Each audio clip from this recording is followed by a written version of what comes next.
Salam, Qoldurmaz deyir tədris mərkəzi. Belə bir qarşımıza modul sualı çıxıb, bunu ən asan yolla necə tapa bilərik?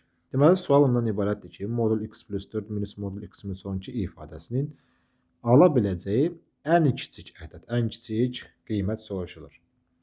Əvvəla bu tipli sualları həll etməyə yazıram modul x plus 4 minus modul x minus 12.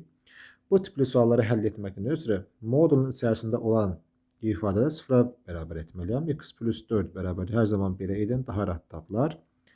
X minus 12 bərabər də 0 olsa, x də bərabərdir 12.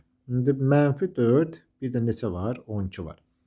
Bunu modulda gətirək yerinə yazaq. Modul x plus 4, harada x var, yerinə bir daha mənfi 4 yazıb yoxlayacağım, sonra 12 yazıb yoxlayacağım. Minus x minus 12 bərabərdir. Mənfi 4, üstə gəlinsin 4, çıxılsın, mənfi 4 çıx 12. Bu neçə elədir?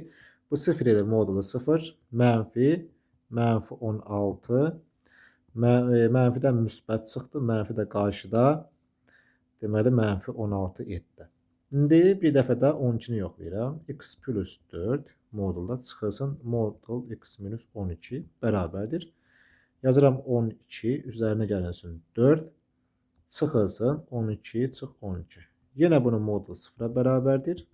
Modulda 12 üstə 4 neçə elədir? 16 edər. 16-dan da modul neçə çıxar? Müsbət 16 çıxar. Deməli, bunlardan 16 və mənfi 16 tapmışıq. Ən kiçik qiyməti isə ən böyük 16-dır. Ən kiçik qiyməti isə mənfi 16-ya bərabərdir.